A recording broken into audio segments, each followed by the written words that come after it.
रची उषा ने ऋचा देवा की निशा सिरानी, सुख के आमुख खिले कमल मुख पुल के प्राणी, रूप अनूप धूप के धन के खिले मुकुल से, महिमा हुई मही की गोचर रज रोचक से। नमस्कार, सुप्रभातम कार्यक्रम में आप सभी को शुभ प्रभात, अभिनंदन, सत्कार व स्वागत के साथ आरंभ करते हैं आज का अपना यह नया अंक। मैं हूं गवीश द्विवेदी। जैसा कि आप सभी जानते हैं कि इस कार्यक्रम में हम आपके लिए लाते हैं काल अर्थात समय का बोध कराता पंचांग, अच्छे वचन व सीख देने वाला हिंदी एवं अंग्रेजी अर्थ सहित सुभाषित, भारतीय ज्ञान परंपरा को बताता विशेष प्रभाग, स्वास्थ्य व योग से जुड़ी जानकारी, संस्कृत का ज्ञान व कोई एक प्रेरित करने वाला वृत्त विशेष। तो उषा की इस मंगल वेला में विविध प्रभागों में से प्रथम प्रभाग पंचांग को देखते हैं।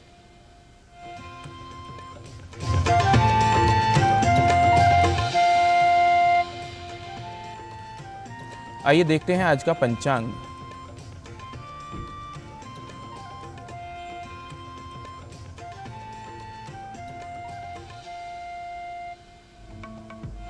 युगाब्द 5125, विक्रमी संवत 2080, शक संवत 1945, दक्षिणायन, हेमंत ऋतु, मार्गशीर्ष मास, शुक्ल पक्ष, नवमी तिथि, बृहस्पतिवार, रेवती नक्षत्र। आज का दिन सभी के लिए मंगलमय हो।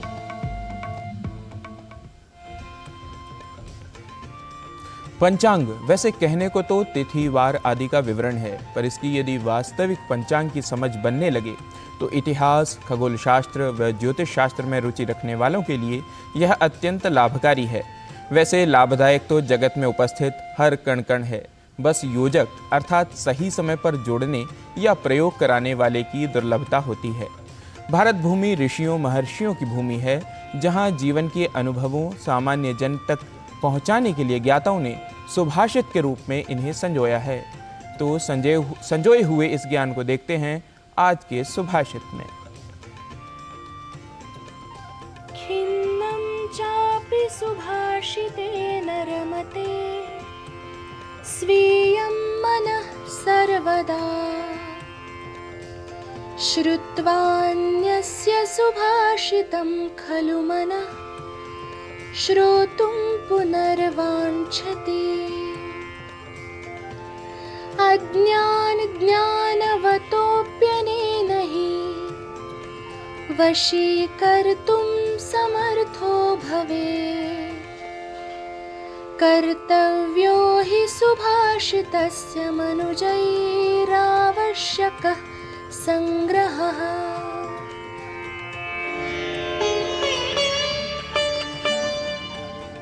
हमारा मन उदास होने पर भी अच्छी वाणी से सदा प्रसन्न रहता है। किसी और के द्वारा भी अच्छे तरीके से कही गई बातें सुनकर मन फिर से सुनने की इच्छा करता है। वास्तव में सुभाषित का प्रयोग कर अज्ञानियों के साथ साथ ज्ञानियों को भी जीतने में कोई भी सक्षम हो सकता है। इसलिए अवश्य ही लोगों को अच्छी बातों का अर्थात सुभाषितों का संग्रह करना चाहिए।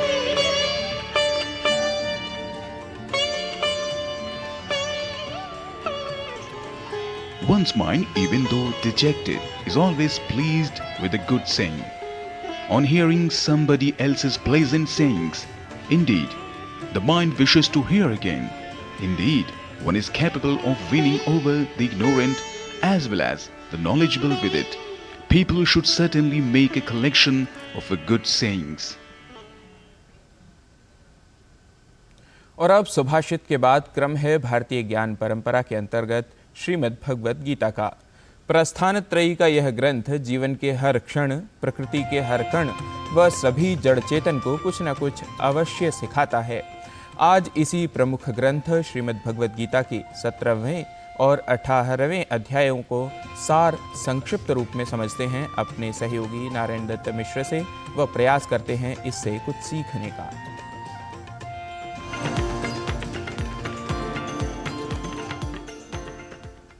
गीता में हृदयम पार्थ, गीता में सारमुत्तमम, गीता में ज्ञानमत्युग्रम, गीता में ज्ञानमव्ययम, गीता में चोत्तमम स्थानम, गीता में परमम पदम, गीता में परमम गुह्यम, गीता में परमो गुरुः।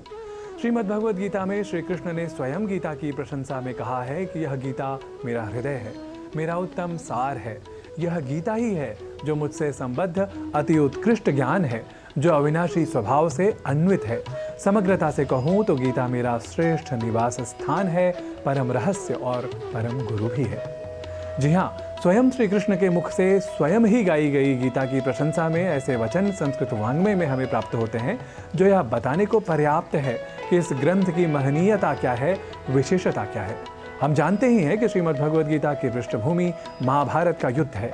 जिस प्रकार एक साधारण मनुष्य अपने जीवन की समस्याओं में उलझकर किंकर्तव्य मूढ़ या संदेह की बुद्धि वाला हो जाता है और जीवन की समस्याओं से लड़ने की बजाय उससे भागने का मन बना लेता है, या कहें कि जिस तरह अर्जुन और अर्जुन की ही तरह हम कभी कभी अनिश्चय की स्थिति में या तो हताश हो जाते हैं या फिर अपनी समस्याओं से विचलित होकर भाग खड़े होते हैं। पर जिस तरह से श्रीमद् भगवद गीता के ज्ञान को आत्मसात कर अर्जुन ने विचलित मानसिकता को परे कर अपनी वीरता का और क्षत्रिय धर्म का परिपालन किया, उसी तरह हम भी भगवद गीता के गूढ़ ज्ञान से नवनीत स्वरूप कुछ अति प्रासंगिक जीवन सूत्रों को यदि चुन लें और तदनुरूप जीवन जिए तो हम स्वयं संसार में कर्मशील और प्रेरक पुरुष के रूप में स्थापित हो सकते हैं। हम इसी उद्देश्य के साथ लेकर आए हैं फिर आज भारतीय ज्ञान परंपरा के अपने प्रभाग में प्रेरणा स्वरूप श्रीमद् भगवद गीता की श्रृंखला, जहां आज बात इस अति विशेष ग्रंथ के अंतिम 2 अध्यायों की अर्थात सप्तदश या 17वें और अष्टादश या 18वें अध्यायों की। और अब तो यह सभी को स्मृत हो ही चुका होगा कि भगवद गीता में कुल 700 श्लोक हैं, और अब जान लेते हैं कि इसके 17वें और 18वें अध्यायों में कितने श्लोक हैं। बात करें 17वें अध्याय की, जिसका नामांतर है श्रद्धा त्रय योग, तो यहाँ कुल श्लोक है 28, और 18वें अध्याय का नामांतर है मोक्ष संन्यास योग। इस अध्याय में श्लोकों की कुल संख्या है 78। अब आइए जान लेते हैं उच्चारण की दृष्टि से सप्तदश या 17वें अध्याय के प्रथम श्लोक को। ये शास्त्र विधिमुत्सृज्य यजन्ते श्रद्धयान्विताः तेषां निष्ठा तु का कृष्ण सत्वमाहो रजस्तमः। हे कृष्ण, जो मनुष्य शास्त्र विधि का त्याग कर श्रद्धा पूर्वक देवता आदि का पूजन करते हैं, उनकी निष्ठा फिर कौन सी है, सात्विकी है अथवा राजसी या तामसी। अर्जुन द्वारा सत्व, रजस और तमस प्रकृतियों की चर्चा का आरंभ कर इस अध्याय की विषय वस्तु को हम स्पष्टतः जान सकते हैं, और इसे ही कुछ विस्तार में बताकर अंततः यहाँ श्री कृष्ण द्वारा यहाँ यह वचन कहा जाता है कि अश्रद्धया हुतम दत्तम तपस्तप्तम कृतम च यत् असदित्युच्यते पार्थ न च तत्कृत्य नो इह। अर्थात अश्रद्धा से किया हुआ हवन, दिया हुआ दान और तपा हुआ तप तथा और भी जो कुछ किया जाए वह सब असत ऐसा कहा जाता है। उसका फल न यहाँ होता है न मरने के बाद ही, अर्थात उसका कहीं भी सत्फल नहीं होता। और फिर अग्रिम अर्थात अष्टादश अध्याय में मोक्ष और संन्यास की प्राप्ति के उपायों पर अर्जुन और कृष्ण के बीच संवाद हुआ है, जहां भगवान श्री कृष्ण ने तदर्थ सात्विकी प्रवृत्ति की विशेष प्रशंसा की है और यह कहा है, प्रवृत्तिम च निवृत्तिम च कार्याकार्ये भयाभये बंधम मोक्षम च या वेत्ति बुद्धि सा पार्थ सात्विकी। हे पार्थ, जो बुद्धि, प्रवृत्ति और निवृत्ति, कार्य और अकार्य, भय और अभय तथा बंध और मोक्ष को तत्वतः जान लेती है, वह बुद्धि सात्विकी है। और अंत में श्रीमद् भगवद गीता में यह सार वचन प्राप्त होता है, यत्र योगेश्वरः कृष्णो यत्र पार्थो धनुर्धरः तत्र श्रीर्विजयो भूतिर्ध्रुवा नीतिर्मतिर्मम। अर्थात जहाँ योगेश्वर भगवान श्री कृष्ण है और जहाँ गांडीव धनुर्धारी अर्जुन है, वहाँ ही श्री, विजय, विभूति और अचल नीति है, ऐसा मेरा मत है। और अब भगवद गीता के इन 2 अध्यायों अर्थात सप्तदश और अष्टादश अध्यायों का क्या है प्रतिपाद्य विशेष, यह जान लेते हैं अपने अतिथि विशेष से। सप्तदश अध्याय में श्री कृष्ण अर्जुन को 3 गुणों के बारे में और भी विस्तृत रूप से समझाते हैं और कहते हैं कि हम जिंदगी में जो कुछ करते हैं उनमें ये 3 गुण उपस्थित होते हैं। वो श्रद्धा हो या आहार हो, यज्ञ, दान, तपह, हम कैसे व्यवहार करने से कौन सा गुण प्रमुख है वो समझने के लिए ये अध्याय बहुत ही मुख्य है। और श्री कृष्ण हमें ये भी प्रेरित करते हैं कि हम सत्व गुण को अपनी ज़िंदगी में बढ़ाएं। अष्टादशम अध्याय बहुत ही मुख्य है क्योंकि यहाँ पे श्री कृष्ण अर्जुन को अपना गुह्यतमम रहस्यम कहते हैं। सर्वधर्मान परित्यज्य मामेकम शरणम व्रज अहम त्वा सर्व पापेभ्यो मोक्षयिष्यामि मा शुच। ओ अर्जुन, सर्व धर्म को छोड़कर आप मुझको अपने आप को अर्पित कर दो और मैं सब पापों से आपको मुक्त करते हुए आपको कोई भी चिंता करने की ज़रूरत नहीं पड़ेगी। श्री कृष्ण गीता के अंत में अर्जुन को एक बहुत ही महत्वपूर्ण बात कहते हैं, यथेच्छसि तथा कुरु, कि मैंने आपको बहुत कुछ बोला है बट आपका यहाँ पे पूर्ण स्वतंत्र है कि आपको जो चाहिए वही अपनी ज़िंदगी में अपनाएं। तो ऐसे ही हमारी ज़िंदगी में हम बहुत कुछ हमें सुनने को आता है, मगर हम फाइनली अपनी ज़िंदगी में क्या करेंगे वो सिर्फ हमारे ही हाथ में होता है। और अब कवि सुशील की काव्य शैली का है क्रम। तो यहाँ प्रस्तुत है इन 2 अध्यायों अर्थात सप्तदश और अष्टादश अध्यायों का सार स्वरूप। 3 गुणों से युक्त धरा पर शास्त्र विमुख जो करता काम, शक्ति आसुरी मिलती उसको असुर भोगता दुख परिणाम। स्वाभाविक श्रद्धा से जो जन करते हैं नित शुभ व्यवहार, भजते जो ओंकार निरंतर वे सब मुझको हैं स्वीकार। पूछा कुंती नंदन ने जब संन्यास त्याग क्या है भगवान, बतलाए विस्तार सहित तब मुदित दिए कर कृपा निधान। फलासक्ति तज धर्म निरत हो रहता जो है नित गतिमान, उस पावन जन को हे अर्जुन करता हूं मैं मोक्ष प्रदान। तो अब हो रहा है समापन हमारी इस प्रस्तुति का, जहां हमने जाना श्रीमद् भगवद गीता के प्रथम से 18 अध्यायों तक की विषय वस्तु को संक्षेप में, और साथ ही हमने जाना इन अध्यायों की विशेषताओं को भी। पर गीता महोत्सव की कड़ी में हम कल बात करेंगे इस महनीय ग्रंथ की प्रेरणा परकता को कुछ व्यक्तित्वों के उदाहरण से। संसार के महापुरुषों को कैसे किया प्रेरित हमारी श्रीमद् भगवद गीता ने, यह सब जानेंगे अपनी अग्रिम प्रस्तुति में। तब तक के लिए दीजिए हमें अनुमति। नमो नमः।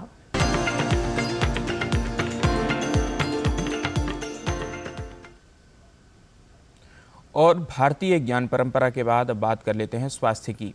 बच्चे के शारीरिक विकास को लेकर लगभग सभी माता पिता चिंतित रहते हैं। कई कारक होते हैं बच्चे के पूर्ण शारीरिक विकास को जो रोकने में जिम्मेदार होते हैं। आइए जानते हैं कि बच्चे के विकास में कमी के क्या कारण हो सकते हैं इस खास रिपोर्ट में।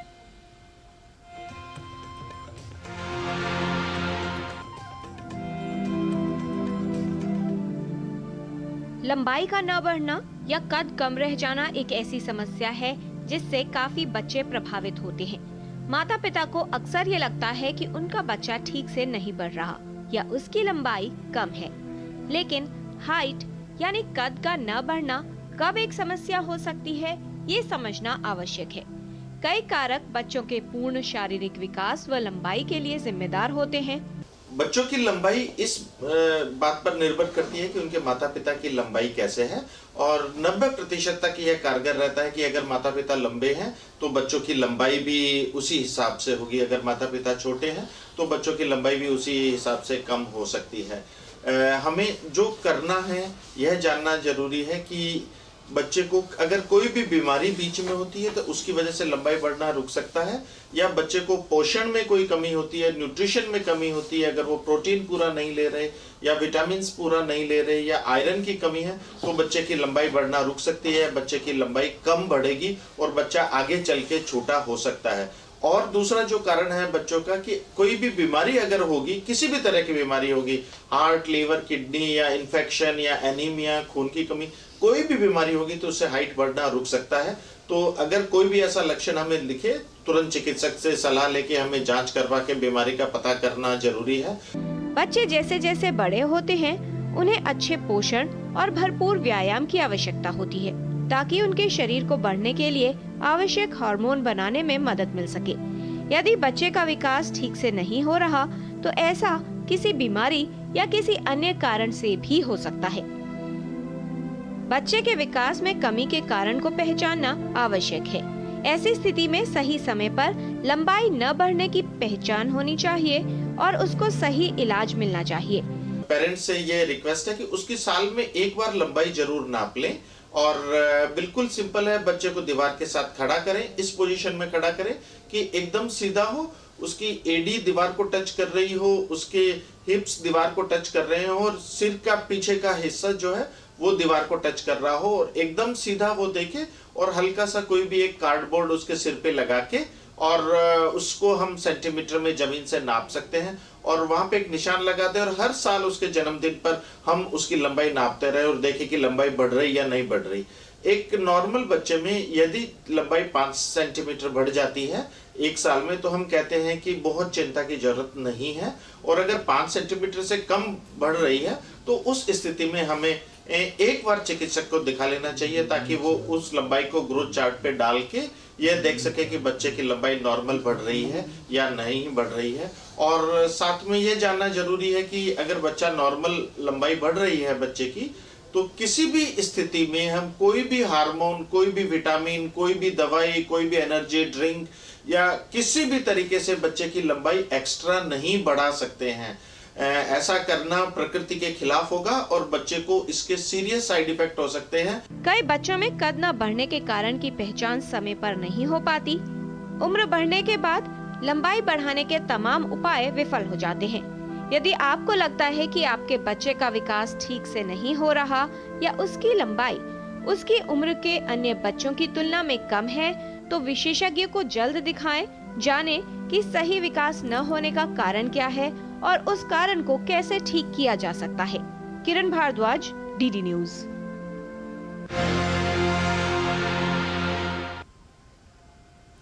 और स्वास्थ्य के बाद अब बात योग की। हमारे शरीर का प्रमुख अंग है यकृत अर्थात लीवर। हमारा लीवर स्वस्थ रहे एतदर्थ क्या क्या आसन व क्रियाएं करनी हैं, आइए देखते हैं आज के योग मंत्र में।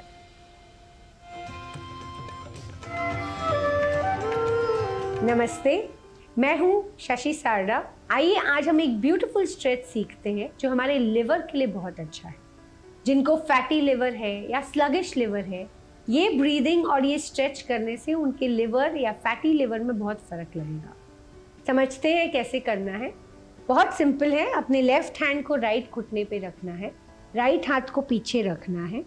इनहेल एक्सहेल करते हुए पीछे की तरफ जाना है। कंटिन्यूसली एक्सहेल इनहेल ब्रीदिंग करते रहना है ताकि क्रैम्प नहीं आए।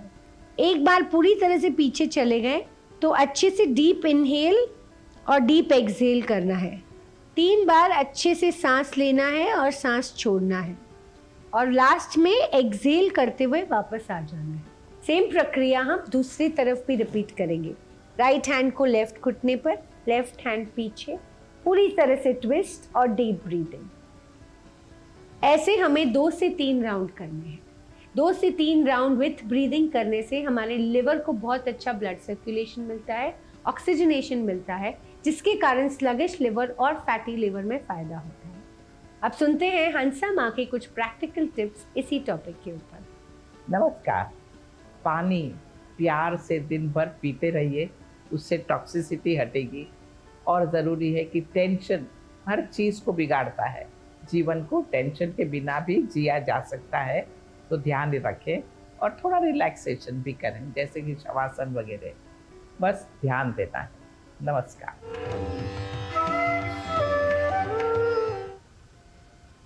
और अभी हम ले रहे हैं एक अल्प विराम। आप कहीं न जाइए, देखते रहिए डीडी न्यूज़।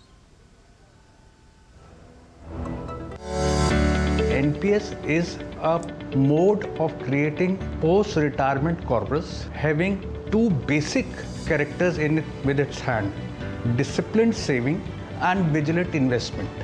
अगर ये दोनों उसके क्राइटेरियाज मीट आउट होते हैं तो रिटायरमेंट कॉर्पस को पैदा करने के लिए इससे बढ़िया तरीका जो सिंपलेस्ट मोड में है वो और कोई अवेलेबल नहीं है। अपने बेहतर कल को सुनिश्चित करने के लिए NPS जरूरी है।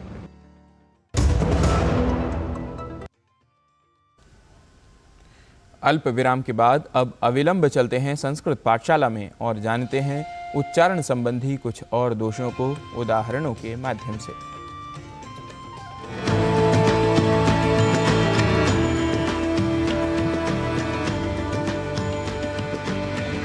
नया सवेरा के मित्राणि नमो नमः।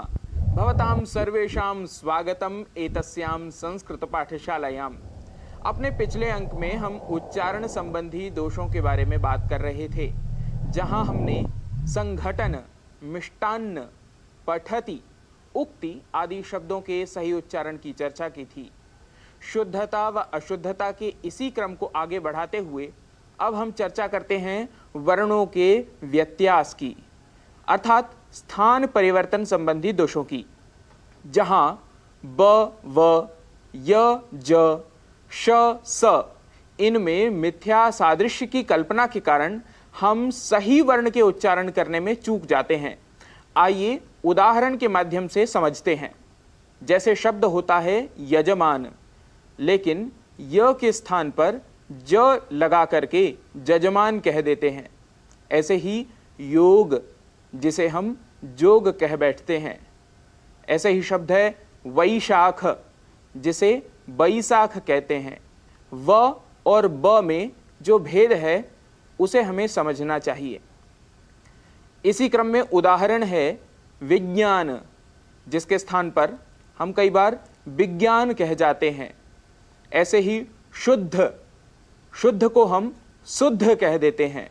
और बहुत ही प्रचलित शब्द है शंकर, जिसके लिए हम शंकर कह जाते हैं। इस स के परिवर्तन से अर्थ में बहुत सा परिवर्तन हो जाता है। ऐसे ही दोष को दोष कह देते हैं, संदेश को संदेश कह देते हैं और कल्याण को कल्याण कह देते हैं। मित्रों, ऐसे कई अन्य उदाहरण हैं जिन्हें जानते हुए भी हम या हमारे मित्र या परिचित जन दोष कर जाते हैं। हमें इन्हीं दोषों से बचते हुए शुद्ध उच्चारणों का अभ्यास करना है। इन अभ्यासों के लिए आप देखते रहिए संस्कृत पाठशाला। आपसे अगले अंक में हम फिर मिलेंगे ऐसे ही कुछ उदाहरणों के साथ। भवेत् तावत् शुभम मंगलम।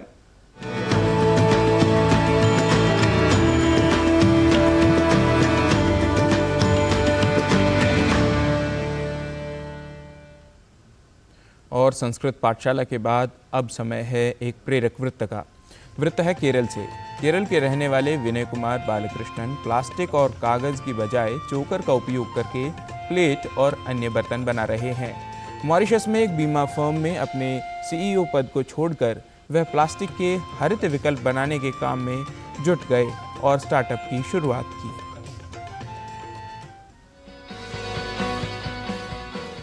ये हैं कक्कनाड़ के रहने वाले विनय कुमार बालकृष्णन, जिन्होंने भारत की पहली गेहूं की भूसी पर आधारित बर्तन निर्माण कंपनी की शुरुआत की है। और इसके जरिए विनय ने खाना खाकर उन थाली और बर्तनों को भी खाना संभव बना दिया है। दरअसल विनय मॉरिशस में एक बीमा कंपनी के सीईओ के रूप में काम करते थे, लेकिन पर्यावरण संरक्षण के लिए कुछ करने की चाहत ने उन्हें वापस अपने शहर लौट आने को मजबूर किया। 46 वर्ष की उम्र में वो प्रकृति और राष्ट्र के लिए योगदान करने की इच्छा के साथ केरल लौट आए और यहाँ आकर कुछ अलग करने की ठानी। उन्होंने देखा कि हर दिन प्रयोग में आने वाली प्लास्टिक क्रॉकरी पर्यावरण को ज्यादा प्रभावित करती है। फिर क्या था, उन्होंने इसका विकल्प बनाने की ठानी। I have developed an innovative product which is made from edible wheat bran. This is a 100% biodegradable tableware where we make plates. This is available as a single-use product as an alternative to single-use plastic. Now plastic ban has come, so this will be an effective product. And after single-use, if you want, you can take a bite. Otherwise, you can use it as a cattle feed, poultry feed, fish feed, or as organic manure. उन्होंने गेहूं की भूसी से बर्तन बनाया जो काफी खूबसूरत और टिकाऊ था। फिर क्या था, उन्होंने स्थानीय कच्चे माल और मशीनरी का उपयोग करके अपना खुद का व्यंजन बर्तन निर्माण उद्यम शुरू करने का फैसला लिया। 3 साल के शोध के परिणाम स्वरूप भारत का पहला गेहूं चोकर आधारित बर्तन ब्रांड थुशान अंगबाली में स्थापित किया गया। मलयालम में थुशान पौधे के उस पत्ते को कहते हैं जिस पर पारंपरिक रूप से भोजन परोसा जाता है। National institute for interdisciplinary science and technology CSIR Thiruvananthapuram ने उनके विचार और आवश्यकताओं को अपनाया और बर्तन निर्माण के लिए आवश्यक तकनीक विकसित की। फिर एक इंजीनियरिंग फर्म की मदद से आवश्यक मशीनरी का डिजाइन और निर्माण भी किया गया। थुशान का मकसद बाजार में व्यापक रूप से उपयोग की जाने वाली प्लास्टिक की डिस्पोजेबल प्लेटों को पर्यावरण के अनुकूल प्लेटों में बदलना है। उपयोग के बाद इसे गायों के लिए चारा, मुर्गी पालन, मछली और पौधों के लिए उर्वरक के रूप में भी इस्तेमाल किया जा सकता है। ये 30 दिनों के भीतर पूरी तरह से मिट्टी में घुलनशील है।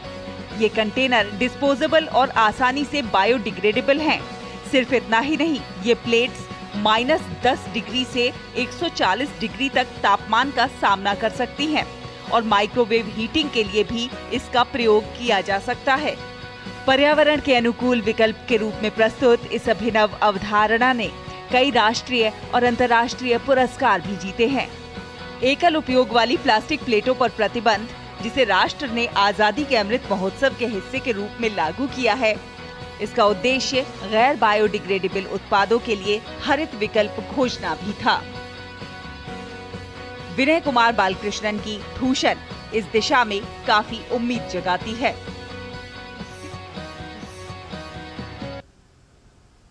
सुप्रभातम के आज के अंक में इतना ही। हमारे विविध प्रभागों के लिए नई सामग्री लेकर कल पुनः आप सभी के समक्ष उपस्थित होंगे। तब तक के लिए मुझे व सुप्रभातम की पूरी टीम को दीजिए अनुमति। नमस्कार।